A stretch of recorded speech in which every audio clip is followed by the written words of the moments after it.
Lucas, tell Jessie to get on because she's gonna be on the slideshow. She's getting on.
Susan, we could let it run a little bit longer.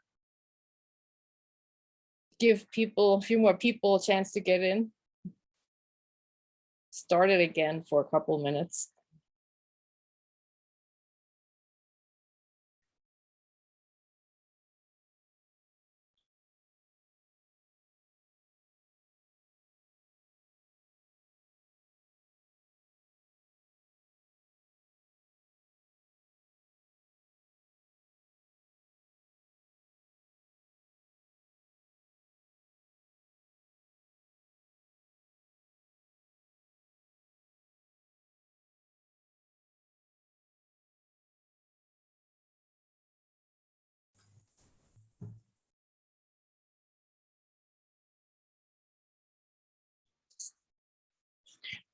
Okay, we'll get going then here. So good afternoon. I'm Anita Obermeier, the chair of the English department. I hope that you enjoyed the slideshow of our students' accomplishments as much as you could see it, because the slideshow was about 15 minutes long. This is how great our students' accomplishments are. And in case you missed the slide you were featured on, we will make the presentation available on our graduation page after the event, so you can take another look at it and see yourself and others. Usually we would be celebrating you and your achievements in a UNM venue.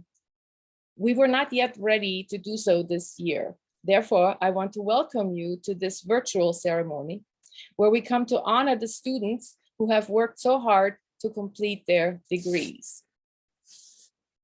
In order to work with the technology best, you might want to select speaker view on Zoom so you can see each person being honored. Feel free to use the chat function for congratulatory messages. We also pay tribute to the parents, spouses, partners, families, and friends, as well as faculty, alumni, and generous donors, who too made this wonderful occasion possible for the students who are graduating today. And perhaps those graduating today would like to express their appreciation to their loved ones right now with a round of virtual applause.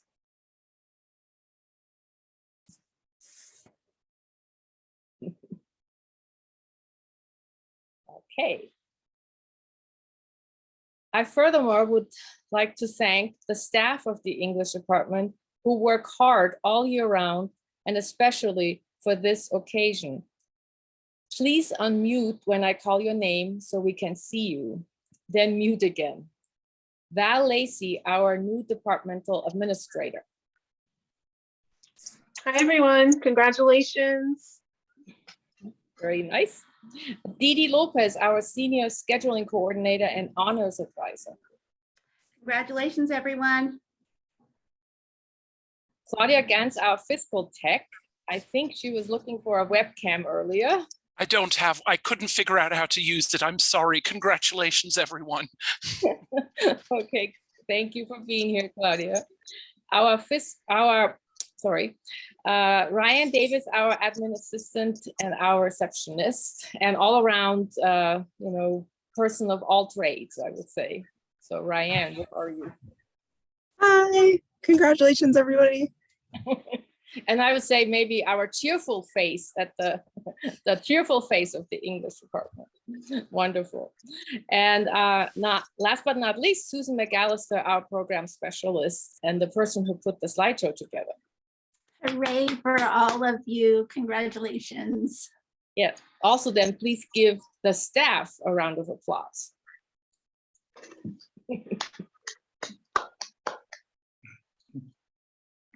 It is my privilege also to welcome my colleagues here, the professors of the department. They are, after all, the reason you, the students, are in this department. So let's clap for the professors as well.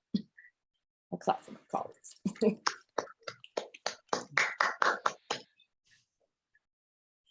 We will begin this momentous occasion with an address by retiring Professor Gail Houston. We will then announce our annual graduate and undergraduate awards and then present our graduates. The program has been dropped into the chat for you to download and will get dropped several more times in case you came in after the first drop. So it is my greatest pleasure and privilege to introduce our graduation speaker, Professor Gail Houston, who will retire this summer after a 26-year distinguished career at UNM. A powerhouse Victorianist, Professor Houston has written 4 seminal scholarly monographs, including Consuming Fictions, Gender, Class, and Hunger in Dickens's Novels, From Dickens to Dracula, Economics, Gothic, and Victorian Fiction, Royalties, the Queen and Victorian Writers, and Victorian Writers, Radical Grandmothers, and the Gendering of God. Additionally, Dr. Houston is going out with a bang, having edited a stunning 4 volumes on hunger and famine in the long 19th century for Routledge Press. Their publication date is May 20th, 2022. So we are just a week shy of them seeing the light. And they can already be looked at the Routledge website, and we have dropped the links to those volumes into the chat. What a great accomplishment for you. Dr. Houston has also been an accoladed and award-winning teacher and dedicated mentor to her students, shepherding numerous dissertations, MA portfolios, and undergraduate honors theses to completion. Furthermore, Professor Houston was a visionary director of women's studies from 2003 to 2007, and was the English department's first female chair from 2009 to 2015. It only took 100 years to get to that milestone. In 2011, Professor Houston was also awarded the New Mexico Governor's Award for Outstanding New Mexico Women. I assume you will join me in saying that this is truly a distinguished career. Please warmly welcome Professor Gail Houston. Thank you, Anita, for your kind words and excellent support as a chair over the years. Thanks to the English department and to my colleagues as well, and wonderful staff. I dedicate this talk to Leslie Begay from the Navajo Nation, who was a Vietnam vet and then worked in the radium mines for years for the government. And then the government refused to pay for treatment of the lung disease he contracted in those unsafe mines. NPR did a story on this 2 days ago, and I urge you to read it. He is a hero, and he inspired me as I was thinking about what to say in this talk. As I retired this summer after 32 years as a professor, 26 of those years here at UNM, I feel like I'm graduating with the class of 2022 as well. And all I want to do in this talk is tell you what an amazing class you are. This past 2 years have been so devastating as we have faced medical, emotional, environmental, economic, socio-political, and racial and gender justice issues that feel like we are in a constant state of crisis. Many have said that they've lost 2 years of their life between 2020 and 2022. Others have literally lost family members. Some have lost faith in their government. Many fear what is going to happen with drastic climate events. Indeed, I don't want to downplay or ignore these challenges facing you, the class of 2022. You know what the crises are. Indeed, that is a part of your heroism and uniqueness. Somehow, you found the fortitude, stamina, faith, hope, and commitment to complete your degrees despite traumatic events going on in the world and in your own homes and lives. We are amazed by you, and we honor and praise you and your achievement. And it is an enormous achievement. Some of you have had to work a part or full-time job and teach your children at home. You've had to use Zoom endlessly. You've had to deal with the illness or even death of family and friends, and perhaps faced economic difficulties while also watching the world around you be in constant crisis. And during all this, you have performed the sheer labor necessary to complete your degrees. This is just astonishing. So never let anyone say to you, why do you want to be an English major? You can't do anything with an English major degree. Never shortchange the fact that you have been deemed worthy of obtaining your BA in the UNM English department. What have you learned as English majors that prepares you for the world you are going into? Let me turn to Cardinal John Henry Newman, for whom the Newman Center at UNM is named. I like to use him because he wrote during the Victorian period, of course. In the idea of the university, he talks about what a university is supposed to provide its students. Importantly, this includes the requirement of providing a liberal education.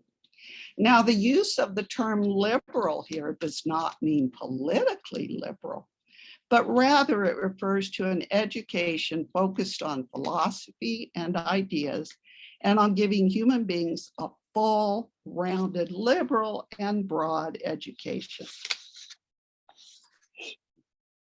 Liberal education means, according to Louis Manon, that inquiry is pursued without fear or favor, regardless of the outcome and whatever the field of study. Universities exist to protect that freedom.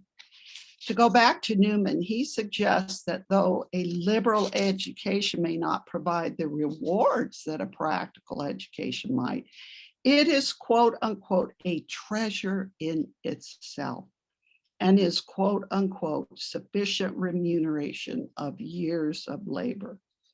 As he goes on to say, the cultivation of the intellect is an end in itself, and it acts as a blessing or a gift or a power, first to the owner, the student, and then through that student to the world. Newman then beautifully details the intellectual skills learned that I argue you have learned as English majors.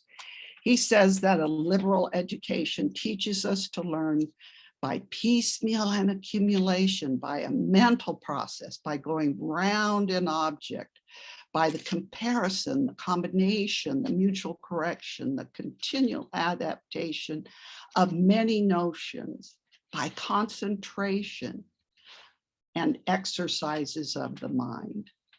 Wow. With a liberal education, you have the ability to discriminate between truth and falsehood, of sifting out the grains of truth from the mass, of arranging things according to their real value, and of building up ideas. He ends too, noting specific skills that I believe you have learned from your professors during your time in the English department: synthesis, analysis, combination, creation, design, generalization, integration, assessment, paraphrase, illustration, inference, discrimination, discovery, demonstration, application. Wow, talk about course learning objectives. Just go to Newman. And in the end, once you have learned all of these, he says, this results in your fitness for the world. This is a boatload of skills, and I would add that they make you bankable as well as fit for the world intellectually.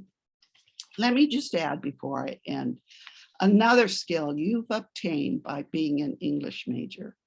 This comes from one of my favorite writers, F. Scott Fitzgerald, who famously said, the test of a first-rate intelligence is the ability to hold two opposed ideas in the mind at the same time and still retain the ability to function and not crack up. He explained in a not as famous part of this text that this means being, quote, able to see that things are hopeless and yet be determined to make them otherwise. Wow. If ever there was a time when we watched the world cracking up, it is now. Do you see then why you are extraordinary, class of 2022? These intellectual and emotional skills are what you bring to, yes, a world that is cracking up, but also one that looks to you to lead, guide, and facilitate the changing of the world. And yes, making it a better place, because you have proven yourselves as English majors. Your English department teachers and professors look up to you with awe and encouragement. as you go forward into the world, degree in hand. Keep in touch with us and let us know how we helped you during your time at UNM and what you learned from us. And go forth and be the public intellectuals, artists, good citizens, and leaders that you have been deemed fit to be. Kudos, congratulations, bravo, and brava to the amazing class of 2022. Thank you so much, Professor Houston. And we will keep you in the limelight just for a minute longer, because it is my great privilege and honor to award you the department's Distinguished Colleague and Friend of English Award. And there's a plaque that goes with it. I don't know if you can see it very well at this point. It'll come to you in the mail, along with a few other goodies, I hope. And I just want to say that you are one of the giants of the department, and the British and Irish literature section won't be the same without you, nor will the department be the same without you. We thank you for your tireless and transformational service. You will be sorely missed, my dear friend. Oh, Anita, I thank you from the bottom of my heart. What a beautiful, beautiful award. Thank you. Well, you deserve it. Let's clap for Professor Houston one more time here. And thank you for being willing to do this for us. I will now turn the microphone, so to speak, over to Professor Dan Mueller, the Associate Chair for Graduate Studies, who will announce the graduate awards. Again, when your name is called, please unmute so that we may see and recognize you. All right. Well, hi, everyone. And I'd like to echo what Anita said, Gail, to you. Thank you for being that giant that she described you as. I know many of us, myself included, throughout, well, for me, the 20 years that I've been here, have thought of you as a mentor. And I also wanted to congratulate you on a stupendous career and for all you've done for the Department of English. I'm Daniel Mueller, Associate Chair for Graduate Studies in English, and I'm honored to announce the recipients of this year's graduate awards and scholarships. I'll begin with the Russell J. and Dorothy S. Belinsky Fellowships, which are meant to support doctoral candidates completing their dissertations in UNM's humanities departments. Belinsky Fellowships include a $33,000 stipend for each 15-month award period, and a stipend for health insurance. Russell J. and Dorothy S. Belinsky's goal in life was to be independent and challenged intellectually. They strongly believed in people being self-sufficient, ambitious, and above all, responsible.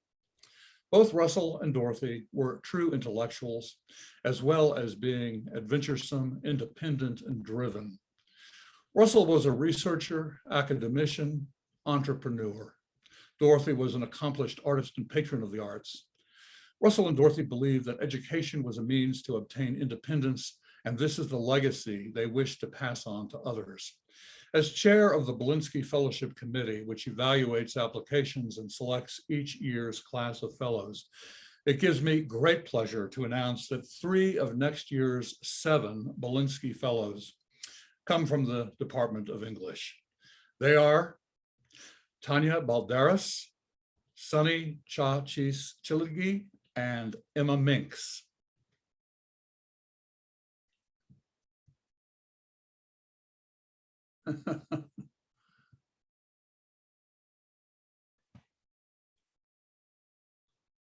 The Buchanan Arms Award in English recognizes academic excellence in the graduate study of literature.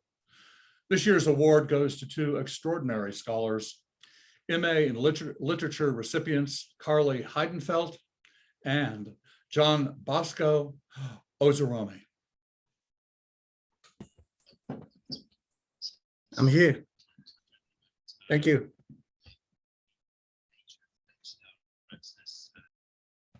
The Graduate Student Awards in Rhetoric and Writing recognize superb scholarship in the fields of rhetoric and writing, either in the form of an outstanding MA portfolio and defense, or an especially significant contribution to the rhetoric and writing program.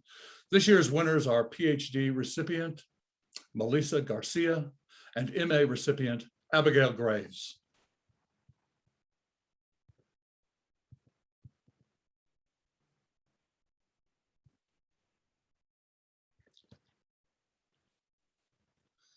The Hillerman McGarity Scholarship in Creative Writing recognizes MFA students whose writing shows exceptional promise. In honor of the endowment's founder, the late world-renowned mystery novelist Tony Hillerman, and his good friend, the Santa Fe-based mystery novelist Michael McGarity, both longtime residents of New Mexico. This year's scholarships were awarded to MFA nonfiction writer Cyrus Stovland and MFA fiction writer Anthony Yarbrough.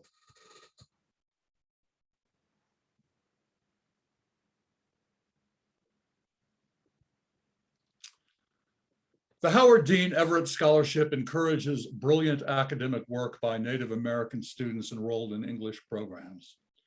This year's recipient has received national accolades for her journalism and promises to produce a doctoral dissertation that will enhance the futures of Indigenous students around the globe. Rhetoric and Writing doctoral candidate Sunny Chachis Chiligi.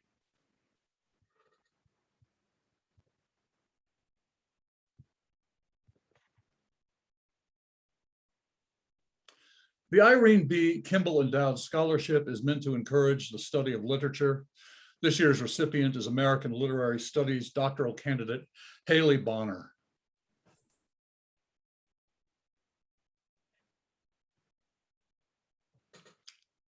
This year's New Mexico Folklore Scholar in English, endowed by one of New Mexico's greatest and most generous literary personages, Rudolfo Anaya, is bestowed annually on an undergraduate or graduate student with an exceptional record who is involved in some investigative research and writing in the area of New Mexico folklore. This year's New Mexico Folklore Scholar is MA in Literature recipient Alyssa Covarrubias Powell. Thank you. The Rodolfo Anaya Fellowship recognizes an MFA student whose writing shows exceptional promise. In honor of the endowment's founder, Professor Emeritus National Humanities Medal winner, and the author or editor of more than 40 books, including the beloved Bless Me Ultima, Rodolfo Anaya, a longtime resident of New Mexico. This year's Rodolfo Anaya Fellowship goes to MFA creative nonfiction writer Vera Klein. Thank you, Dan. The Vicente Jimenez Scholarship in Public Rhetoric and Civic Literacy, named after the American civil servant active in advocating for the civil rights of Mexican Americans, encourages and supports graduate scholarship and service in the area of public rhetoric and civic literacy. This year's scholarship goes to MA recipient in Rhetoric and Writing, Jonathan Cisneros. Please give a warm round of applause to this year's graduate scholarship and award winners.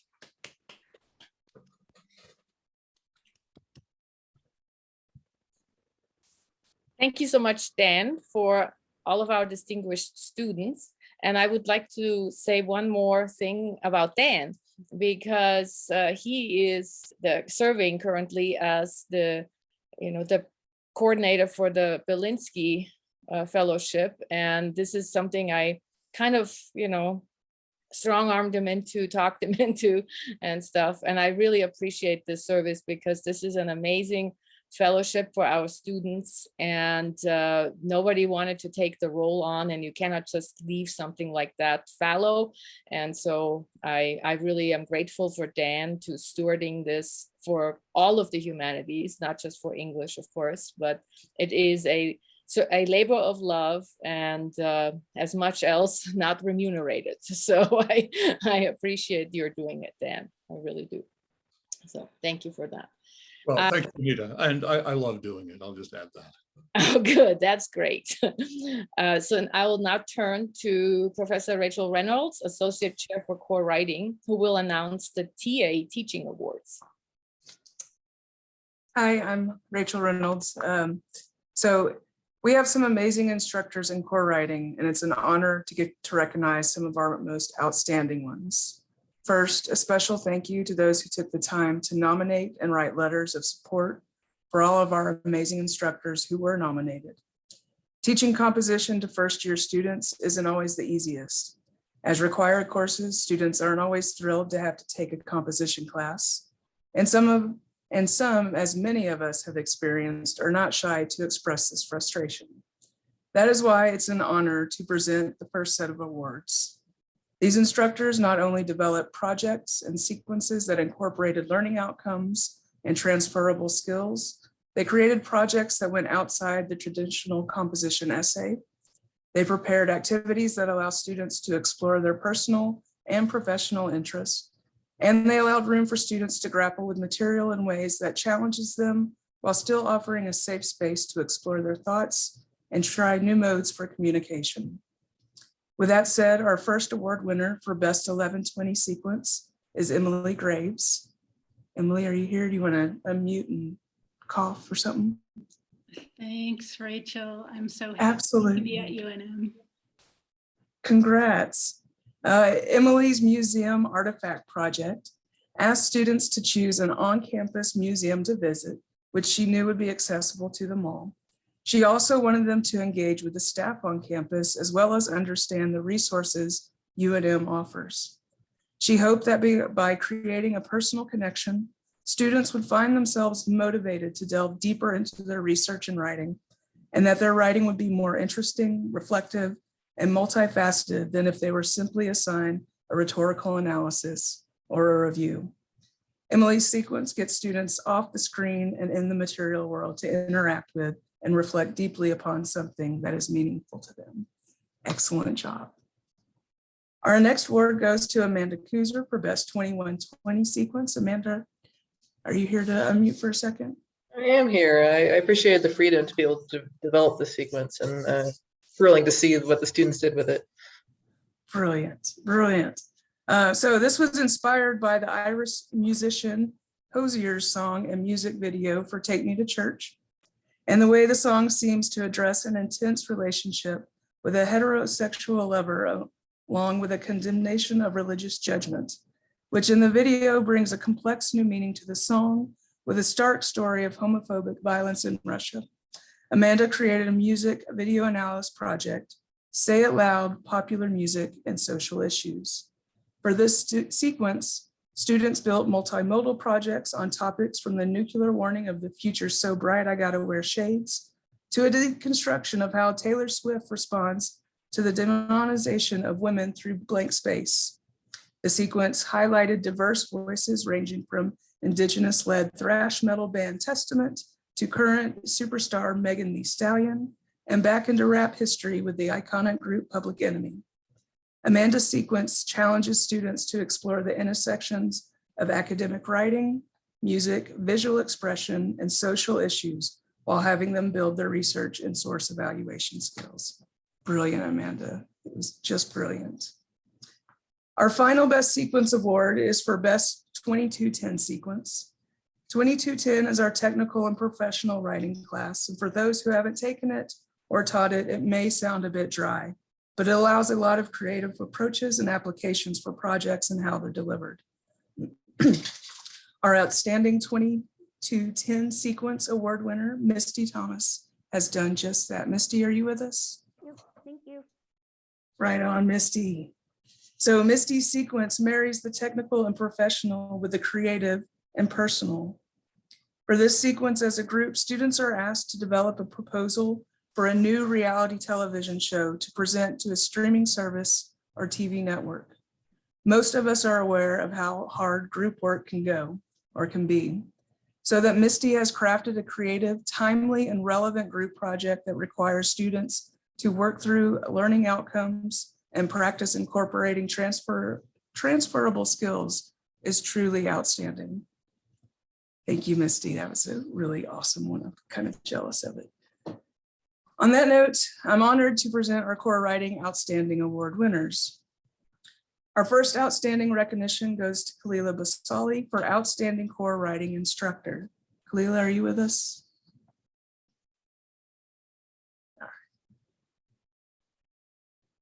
Well, Kalila's teaching practice is founded on demystifying the academic writing process built around student expression and agency, specifically in empowering them outside of and beyond the classroom.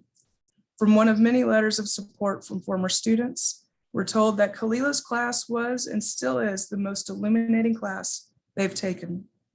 They go on to say that Kalila stands out from other instructors as she is keen to leap into challenging modes of thought that test every ounce of our cultural bandwidth, all while handling the discussions with grace, tact, and the same level of curiosity as her students.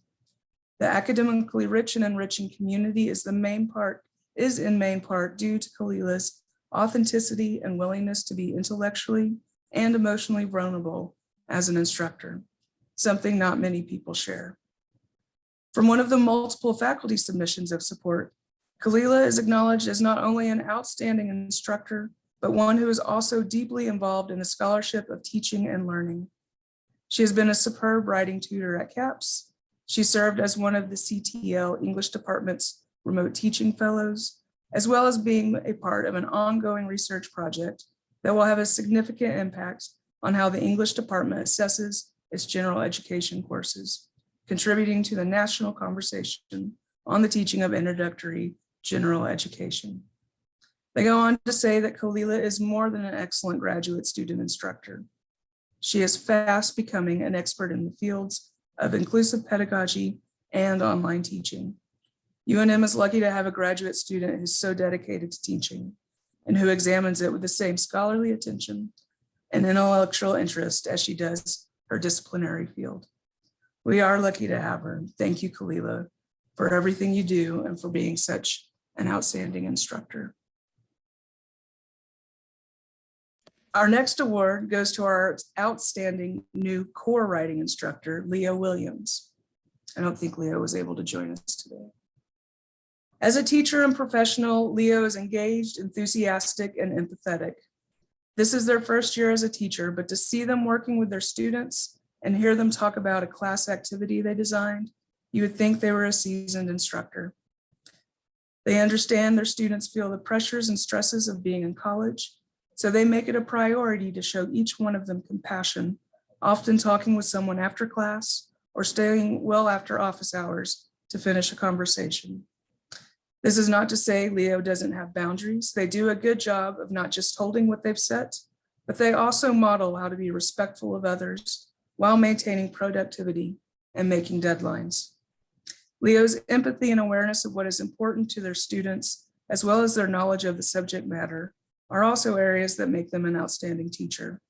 A major hurdle many first-year composition instructors face is developing a prompt that not only allows students to be as creative as possible in the genre they're working, but also designing a project that allows for all levels of accessibility to any required technology. Leo's zine project manages to do these. While they've opened the door for students to be creative in ways they are comfortable with, Leo also has their students researching, reflecting on others and themselves, and creating a space for marginalized and oppressed voices to be heard as academic resources. Leo is the type of teacher who knows how to make the work of the class interesting, engaging, and important.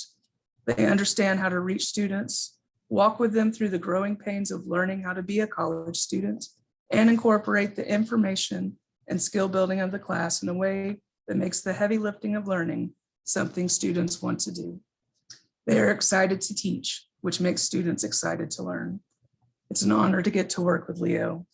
We thank them for sharing their compassion, excitement, and ingenuity. Excuse me.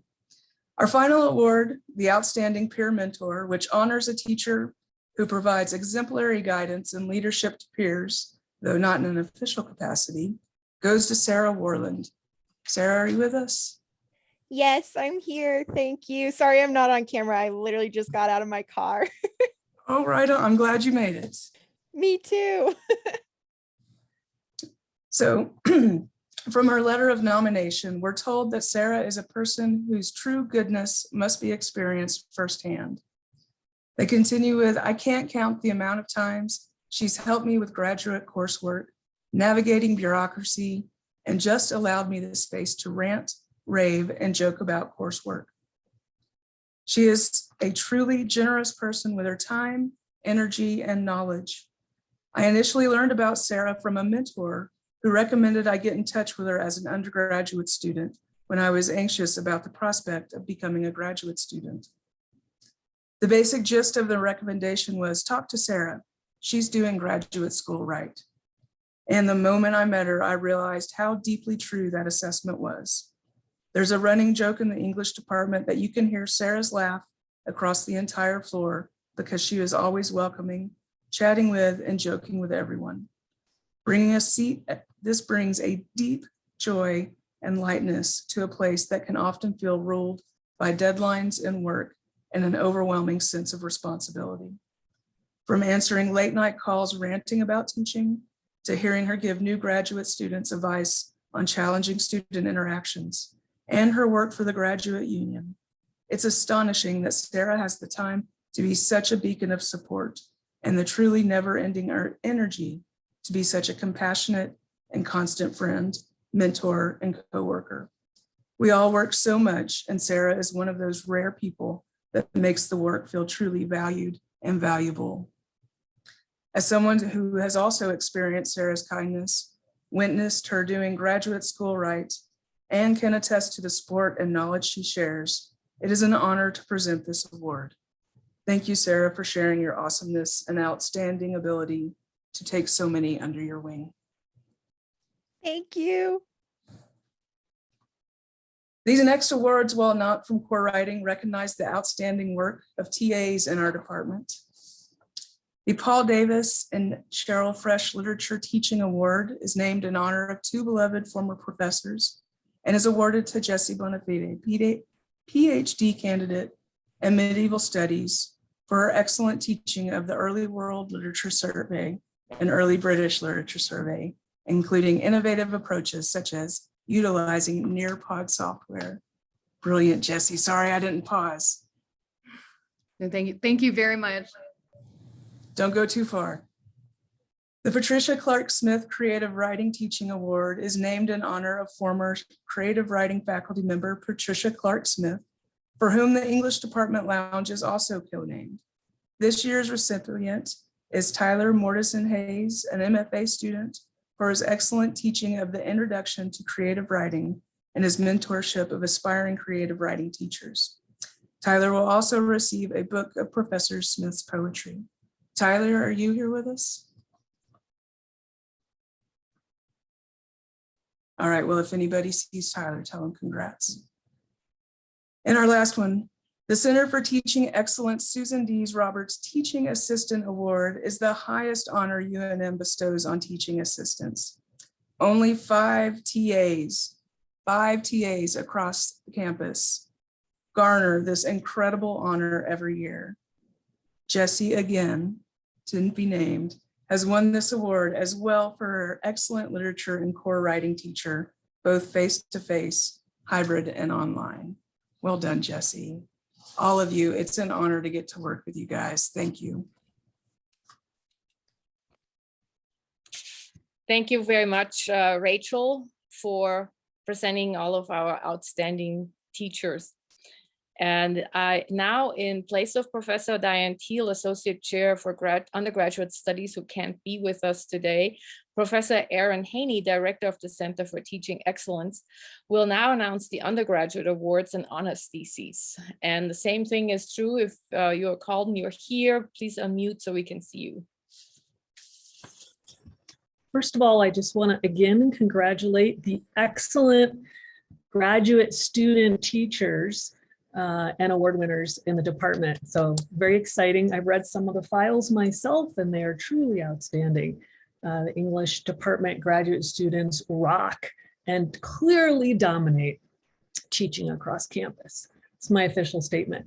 So now it is my great pleasure on behalf of the Undergraduate Scholarship Committee to present the undergraduate awards. The very first award is the Bank of America Undergraduate Student Award, and that is an award for an outstanding student studying rhetoric and writing. This year's award goes to Danica Lee. Danica, are you here? Okay. Congratulations. And our next award is the Bank of America Returning Student Award. And this year's award goes to Elizabeth Smith. Congratulations. Excellent work. Our next award is the Dale and Ivan Malata Endowed Scholarship. This is the award that recognizes exceptional achievement in professional writing. And this year's award goes to Tyler Parsons. Is Tyler here today? It's Taylor. Thank you. Taylor, I'm very sorry. Taylor, congratulations.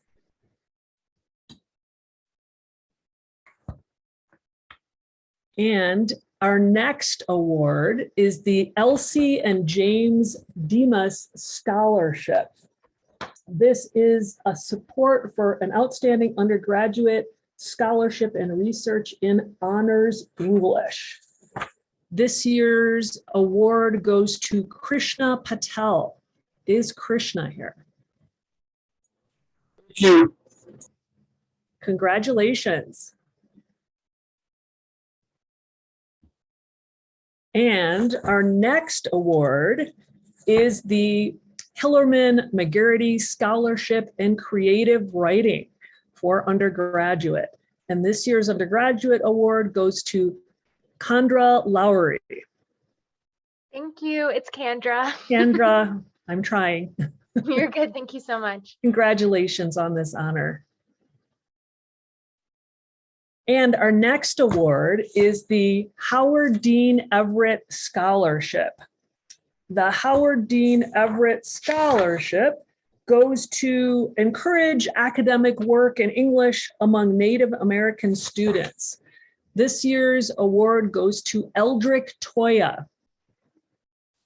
Is Eldrick here? Congratulations. And the next award is the Joseph B. Zavaldil Memorial Scholarship.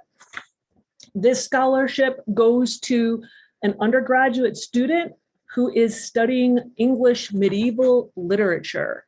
And this year's award goes to Robin Babb. Is Robin here?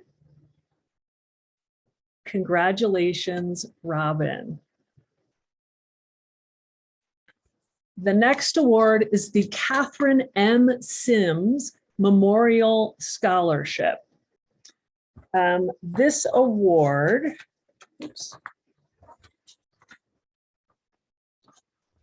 this award is for the best composition on any subject related to New Mexico.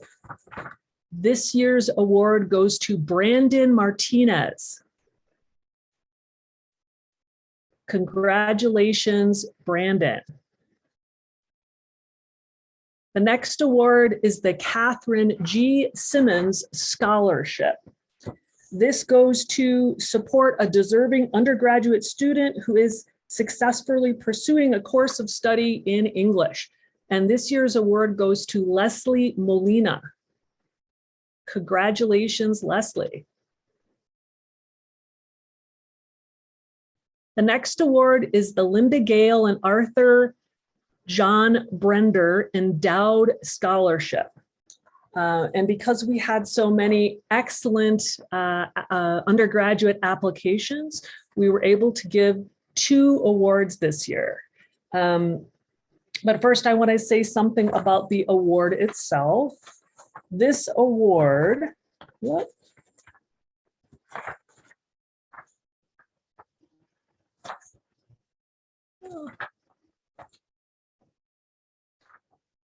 This award is to support students in the English department.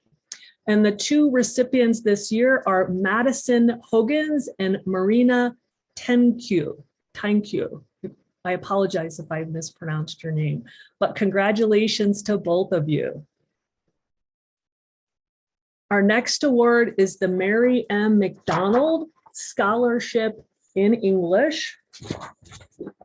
And this year's award goes to Anna Rios. Is Anna here today? Congratulations. And our next award is the Phyllis Flanders Dorset Scholarship in English Award. And this is to encourage the study of literature. And again, because we had so many outstanding applicants, we are able to give 2 awards this year. One is to Andrea Chin Lopez, and the other one goes to Benjamin Tabasic. Andrea and Benjamin, congratulations. And our next award is the Reba Rutz Bettelman Endowed Scholarship. This is awarded to a graduating senior who will be pursuing an English graduate degree. And this year's award goes to Jennifer Evans. Congratulations. Yay, there she is. Jennifer, congratulations. And we're very excited that you're going to be going to graduate school. We also would like to recognize a special recipient this year, and that is the recipient of a Fulbright Award, and that is going to be given to Solana Armijo. Is Solana here? Hi, sorry I'm a little late. I totally misread the instructions, but thank you so much. Congratulations, this is very exciting. Thank you, I'm super excited. Yay. And next, we have the undergraduate honors, departmental honors, and I will read those. We have several excellent undergraduate departmental honors awards. One goes to Andrea Chin Lopez for her thesis, Forbidden Language in Whitman and Dickinson as Early Queer Expressions. She is graduating cum laude, and her advisor is Catherine Lachance. Is Andrea here? And next we have Jennifer Evans, whose thesis is Writing Across Spheres, Mapping the Rhetorical Imagination in Women's Environmental Literature. Jennifer will be graduating summa cum laude, and her advisor is Michelle Kells. Jennifer, congratulations again. Thank you. And next we have Winter Flack, whose thesis is What Lies Beneath, graduating magna cum laude with Dan Mueller as her advisor. Congratulations. Next, we recognize Diana Garcia for their thesis, Patriarchy and Capitalism in the Merry Wives of Windsor and Measure for Measure. Diana is graduating magna cum laude under the advisement of Marissa Greenberg. Congratulations to Diana, and I'm going to congratulate the faculty that worked with them as well. So in this case, Marissa. Next, we want to recognize Paul Irwin for their thesis, Heaven's Descension from the Camera's Lens into the Mind's Eye. Paul is graduating cum laude, and Paul's advisor is Andrew Burrell. Congratulations to Paul and to Andrew. Next, we want to recognize Nell Johnson for their thesis, Something Sugary for Later. Nell is graduating magna cum laude, and their advisor is Daniel Mueller. And we'd like to recognize 2 more. We have Tyra Lechner, whose thesis is Profaning the Holy, Christian Iconography and its Subversion in Twain and O'Connell. And Tyra is graduating magna cum laude. And last but not least, Krishna Patel, for their thesis, Tracing an Imperial Trajectory in the Moral Topography of Milton's Paradise Lost. Krishna is graduating summa cum laude under the advisement of Marissa Greenberg. Let's give a big round of applause for our undergraduate scholarship winners and our honors graduates. Thank you very much, Professor Haney. I would like to have a couple of footnotes to this. For one, I think I must be doing something wrong for all the people who got awards and didn't come. I'm not going to pay next year until they show up. So I'm she'll be doing that. But I'm just joking, of course. But the other thing I wanted to say is when Professor Haney mentioned the Dorset Flanders Award, that is an inaugural award. It's a new award this year.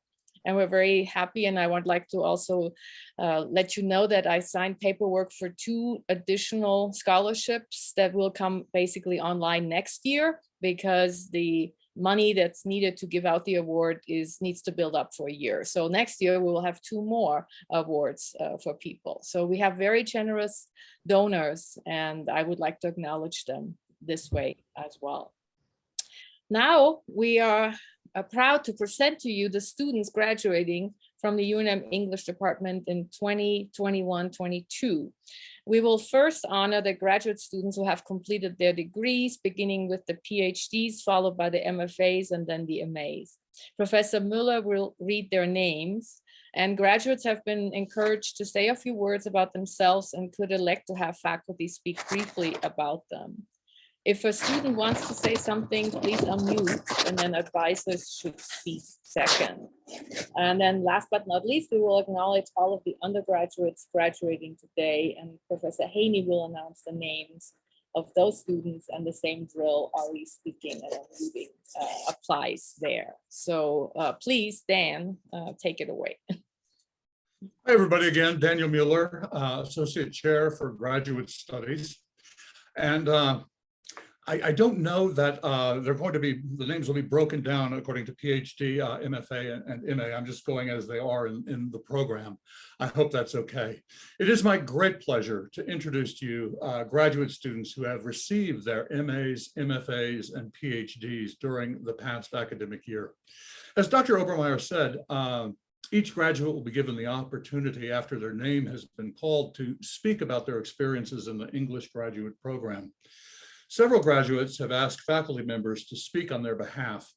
As I read the names of graduates, I'll pause both to give each graduate the opportunity to speak and to introduce the professor who has been asked to speak on the graduate's behalf. I'll begin with our fall 2021 graduates.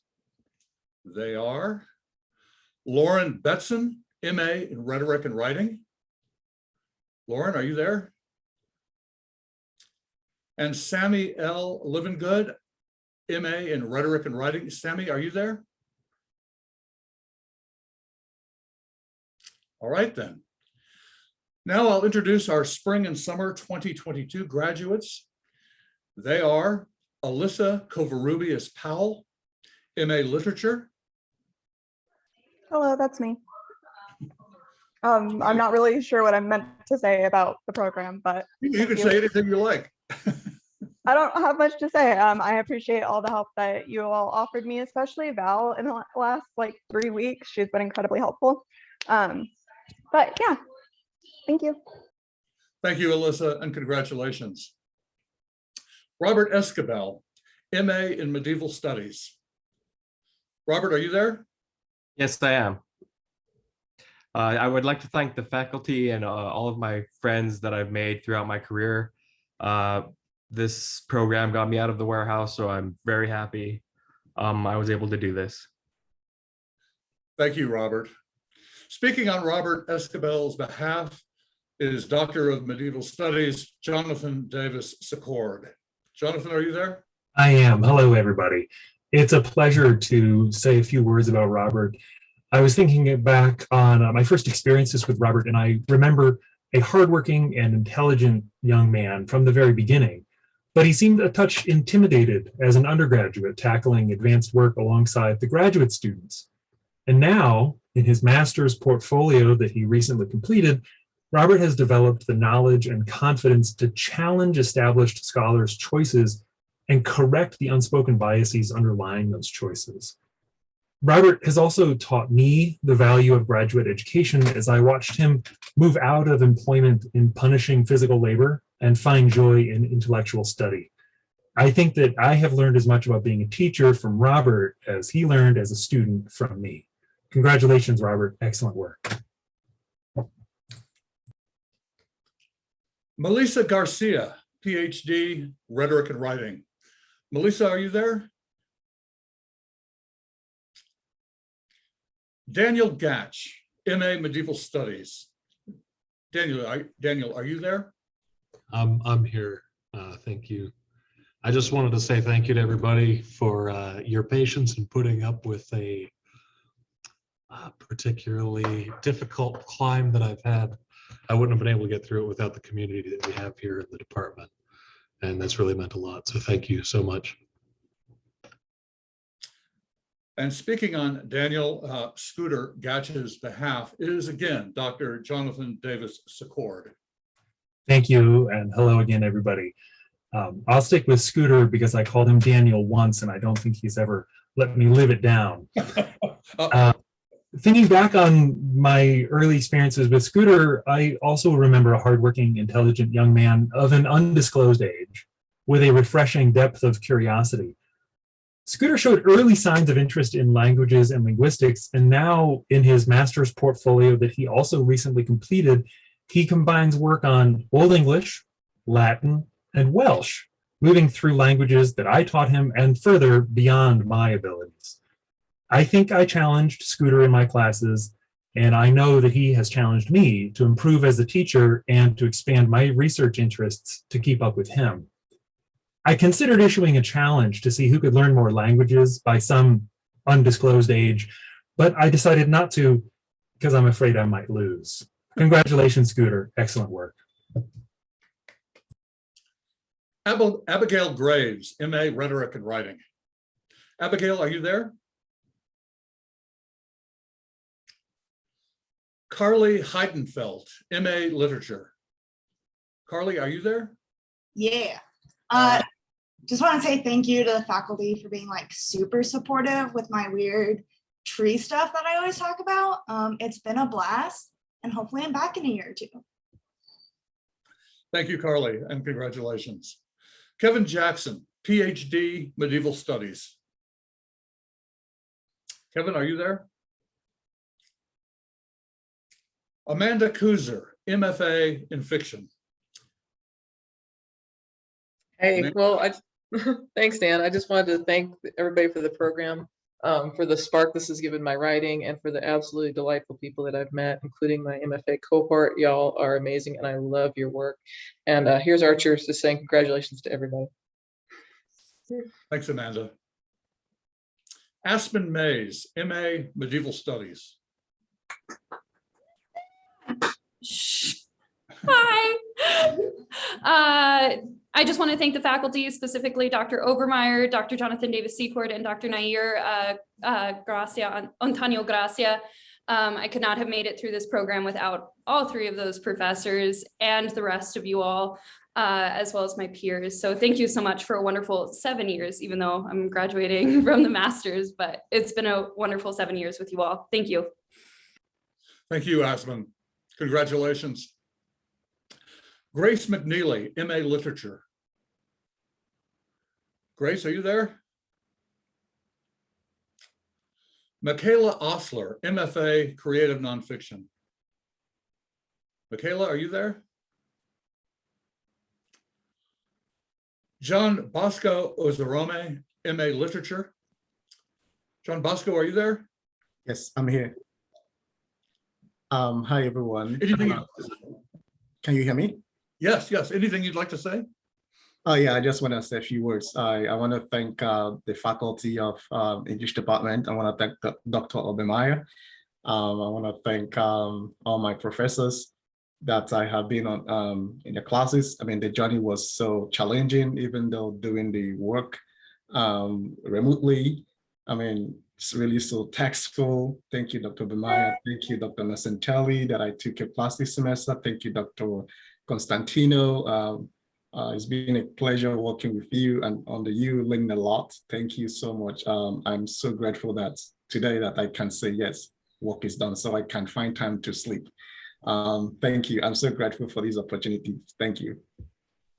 Speaking on John Bosco Ozarome's behalf is Chair of the English Department and Director of Medieval Studies, Dr. Anita Obermeyer. Hi, I'm actually reading first comments from Professor Costantino that he relayed to me because he couldn't be here. And then I have a few of my own, but it's so from channeling Professor Costantino, it has been my great fortune to have worked with John Bosco Ozorome. He takes the kinds of intellectual risks that only passion and commitment can sustain, and it pays off. His work has led him down less traveled corridors that combine cultural studies with linguistics, Shakespeare with the Southwest, and pedagogy with literary studies. That he was able to perform his work remotely without ever missing a beat is truly exceptional. If I had ever worried that the switch to remote teaching might feel alienating or disenchanting, then John Bosco's on-screen conversations are examples to the contrary. And his now familiar Zoom background of a relaxing beachside scene is always a canny reminder to everyone on the call to have some fun while we're at it. Congrats from Professor Costantino. And then I add a few more words about John Bosco as well. He was born in Imo State in the eastern part of Nigeria, and then moved to the US in 2018 and started an MA degree at New Mexico Highlands University before transferring to UNM. Being born in a religious family, he was influenced by his parents not to settle for less, but to go for the best. This philosophy of his parents has been a huge reason for him to stick to ideas until they work. And I can attest to that as well. And I found out that he had even in the past hosted a radio show. So he's definitely multi-talented. And to all the things that were said about him before, and all the different disciplinary things that he combined, John Bosco was also in my uppity medieval women class last year.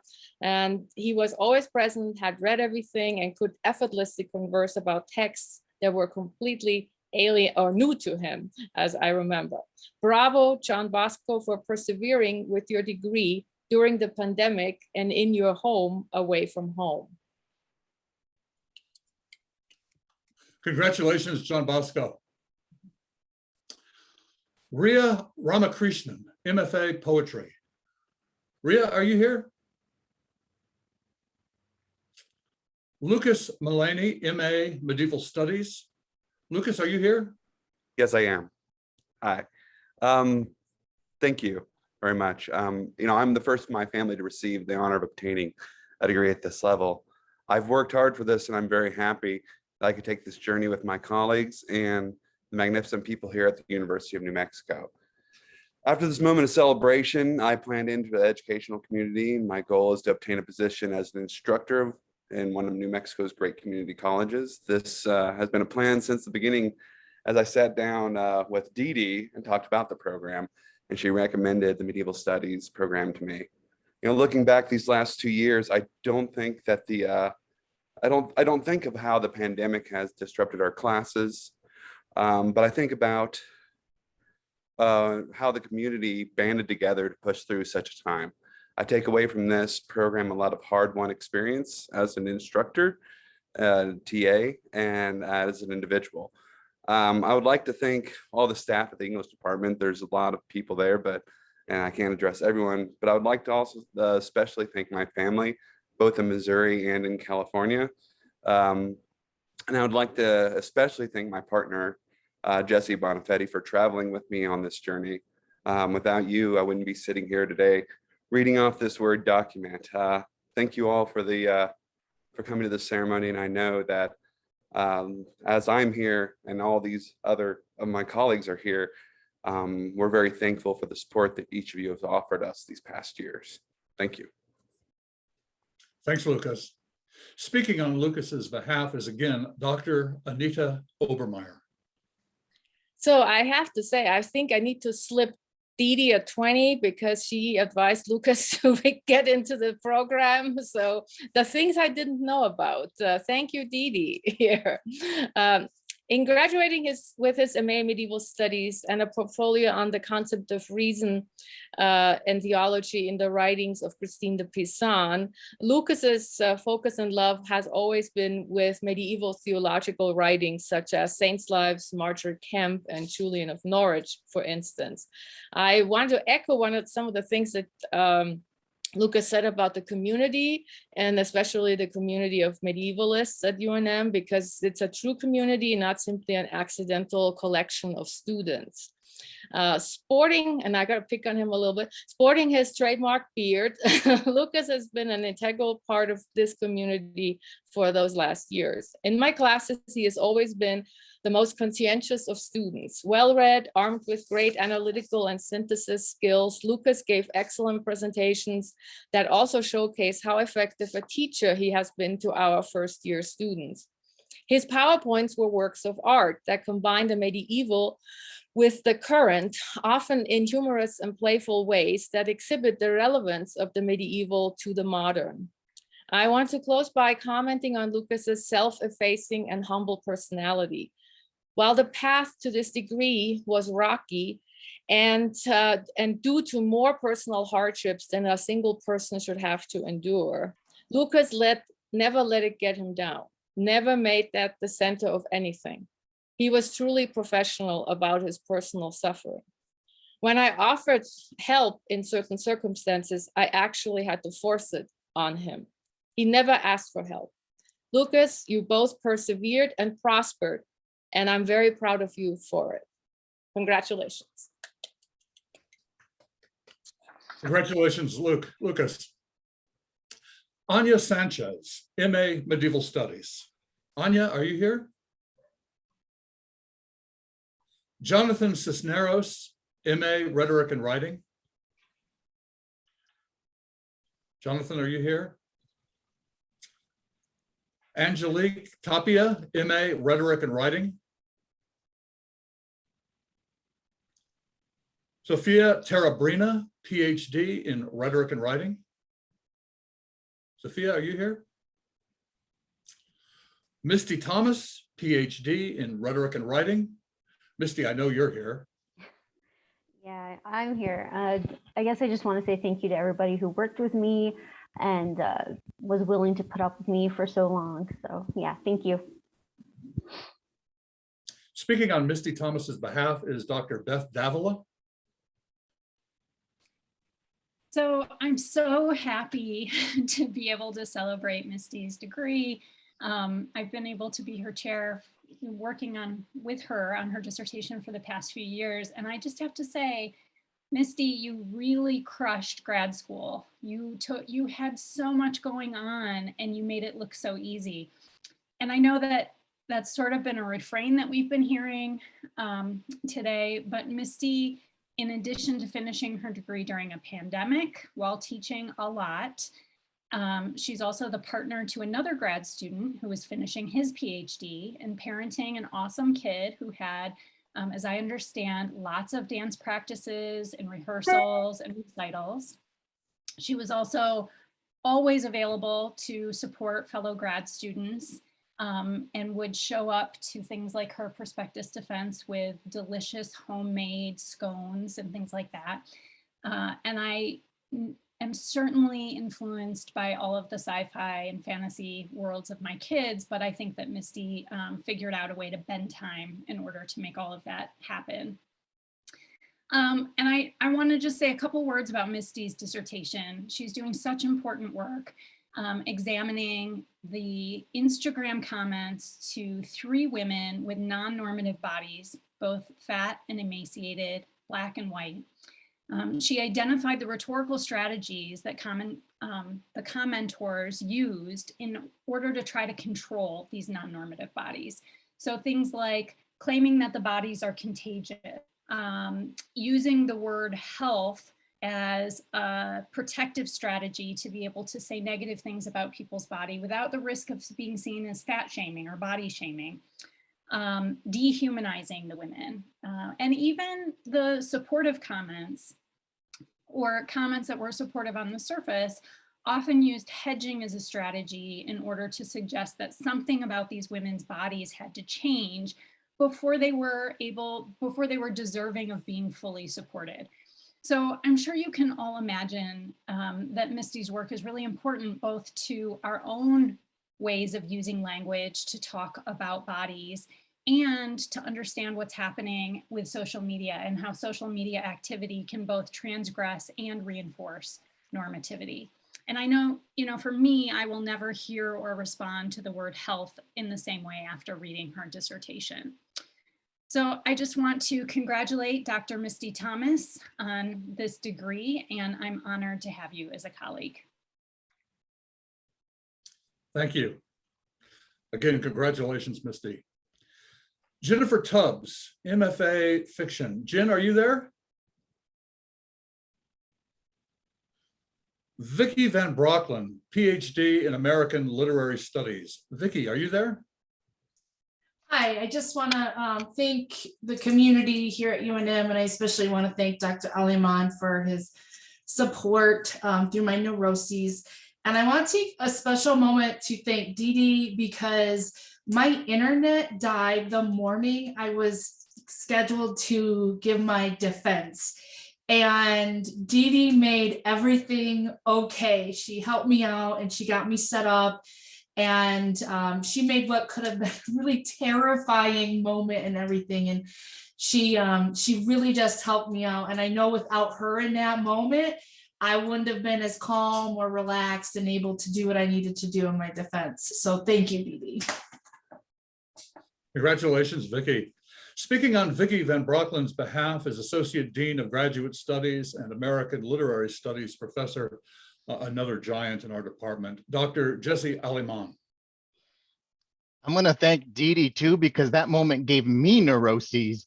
I'm just going to go bald on record to say that as well. And before I give any comments about Vicki, Misty, congratulations to you as well. I'm very heartened to see you made it from that 2017 MA thesis in Lit, which we worked on a long time ago, to a PhD. Congratulations to you. I know it was a hard and one-fought battle. Congratulations to you and to Beth for getting you there as well. So I come to these comments by way of a long academic journey with Vicki. We met in 2012 when she took a 19th century American Gothic seminar from me through the Breadloaf School of English at their graduate summer program in Santa Fe. She was a star in that class, having brought with her a deep understanding of the Gothic literary tradition, mainly in British works, though, and I'll forgive her for that. She came back the following year for a second seminar of mine through Breadloaf, Race and the 19th Century American Novel, and immediately achieved superstar status in this highly competitive program for the way she clearly understood the literary and historical correlation between the horrors of race in the United States as the bedrock of the American Gothic. She also distinguished herself that summer, I remember, because she showed up having read all 17 of the books before we even met. For me, that was a decade ago. But in those halcyon days of Breadloaf summers in Santa Fe, Vicki cooked the basic methodology that now distinguishes her as a scholar of 19th century American literature and writings by women, especially women of color. For Vicki, minoritized women and their writings haunt American literary history insofar as their significance is felt by the weight of their absence. This is what Vicki calls lost womanhood in her dissertation. And it's a double awarded dissertation, by the way, under a Center for Regional Studies Fellowship and a Belinsky Award. Vicki completed under the pandemic while also seeing to family care of all sorts and handling Zoom meetings with me in some shady room with some kind of curtain for a background, a brilliant and boldly original dissertation that combined archival research, periodical and print culture material, fugitive writings, and deep literary and historical analysis to bring to light lost women and their 19th century writings. Critically tenacious, Vicky challenges 19th century scholarship to account for, even reckon with, the women and narratives they've left behind. The writings of fugitive slaves, novels of divorce, letters, articles, and ephemera by labor activists and anarchists, and probably most important and central in the project, history's narratives and practices of abortion, the other Scarlet A, as Vicky calls it, that unearth the print culture history of the ways women found, advertised, and practiced agency over their own reproductive rights. In my estimation, her dissertation is a methodological tour de force for its combination of first and third world feminisms that challenge the sacrosanct literary and social categories about the presumption of white women as the norm against which all other women were measured and, not surprisingly, were often found lacking. She's presented her work at the Society for the Study of American Women Writers, at the Modern Language Association, and at the Northern Modern Language Association. And equally important, she has published this work in Women's Studies, the premier venue of our field in feminist thinking and scholarship, in an edited collection titled A Space of One's Own, and in the CEA Critic. There's a tradition at Breadloaf that faculty are asked to write comment cards. These comment cards are infamously secret. That is, we are asked to speak very clearly and very directly and very candidly about the students we teach there. Rarely are these comment cards shared with Breadloaf students. I said this 10 years ago about Vicky in the last comment card I wrote for her. Smart, fun, engaging, insightful, and astute, Vicky is going to blaze a trail in graduate school. I didn't realize then that that trail she was going to be blazing was going to be in our graduate program. More years of Vicky for me. But here I find myself yet again, after all these years together, Vicky, congratulating you on where I always knew I'd find you. Hooded with a doctoral degree and not lost at all, but instead leading the way for the rest of us to follow. Congratulations, Vicky, and thank you for sticking with me for all these years, because I learned a lot from you. Thank you, Dr. Aliman.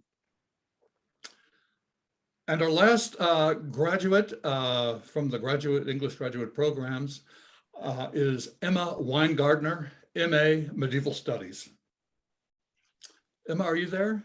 I'm here. I just want to say thank you to everybody, all the faculty, staff, and my cohort members who have been so supportive for me during this time. So thank you, everybody. Congratulations, Emma. I'm gonna butt in here for a second. Emma didn't ask anybody to speak on her behalf, but I wanted to thank her publicly for all the work she's done as the English department GA. And she's been really great at this job. She is efficient and really on top of it and knows what she's doing. And we all benefited from her being on the watch on this post. So just a quick shout out for that. Thank you. Thank you. Thank you, Emma. And congratulations to you. Please give a round of applause to this year's English graduate program graduates.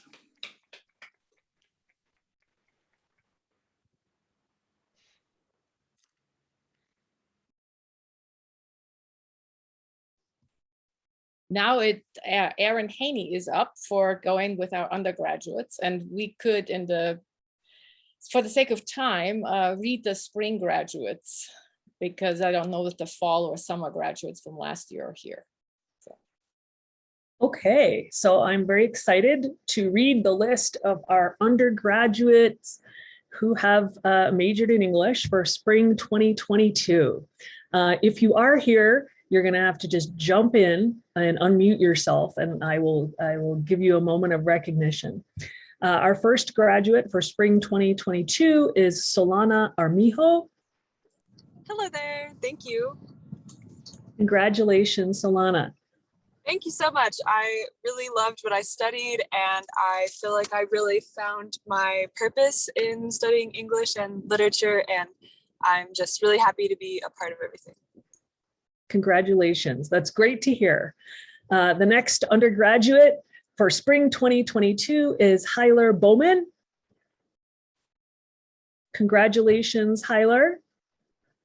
And next we have Marissa Cabanillas. Marissa, congratulations. Thank you. And next we have Taylor Churchill. Congratulations, Taylor. And Miranda de los Santos. Congratulations, Miranda. Cameron Duenas. Congratulations, Cameron. Alex Espinosa. Congratulations, Alex. And I believe that Jennifer Evans is here. Congratulations, Jennifer. Thank you so much. This has been a really amazing program. So just thank you to everybody that's helped me. Congratulations for your excellent work, Jennifer. Alexandria Farrell. Congratulations, Alexandria. Adeline Frey. Patrick Gallegos. Congratulations, Patrick. Diane Garcia. Solana Harris. Davin Hobal. Paul Irwin. Margaret Johnson. William Koo. Sean Loans. Alyssa Martinez. Emma Mitchell. Blake Moore. Krishna Patel. Adam Phelps Romero. Sarah Ramos Jaquez. Tristan Santaniello. Haley Spano. Isabel Strawn.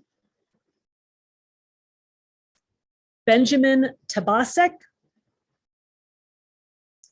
Deanne Tenorio.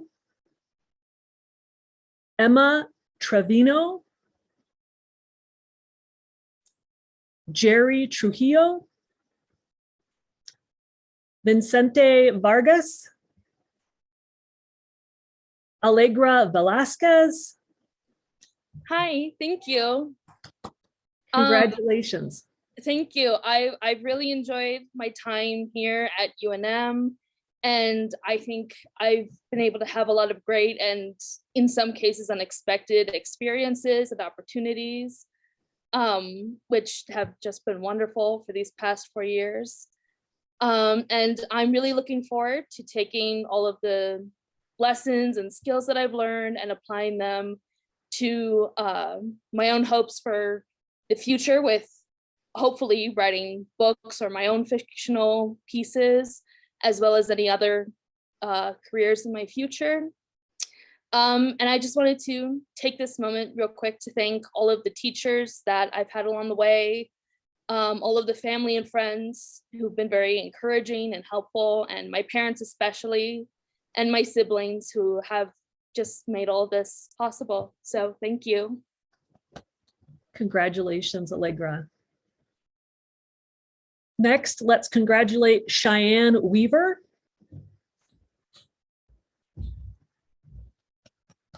London Wilder. Joshua Williamson. Hello, thank you. I recognize, unfortunately, only 2 teachers, but I wanted to say thank you to those 2 teachers. Dr. Jonathan Davis Secord, thank you for last semester. You're actually my last English class that I had. So, and then Miss Emma Minks, I very much appreciate both of you and all the help that you helped me through these last few classes. So thank you all. Thank you. Congratulations. And finally, Deanna Wright. So please join me in congratulating all of our wonderful, talented undergraduate English majors. Yay! Thank you so much, Professor Haney. So I just have a few final words. Many, many congratulations and kudos to all of our graduating students. We will miss you and your deep curiosity and vibrant love for language. We hope you will have a wonderful and safe time celebrating this occasion with your families. Please keep in touch with us, for you are now our illustrious alums. And we look forward to hearing about your further accomplishments and feature them on our alumni spotlight. In fact, we would like to do that. On the back of your program, you will also find a link to our department newsletters and on our ongoing lecture series that I hope you can still participate in. Alas, Zoom peters out when it comes to the fun part, which is the reception. I have not yet figured out how to beam cake through Zoom. So we'll have to do without that. Again, congratulations and bon voyage to everybody. Thank you for being here.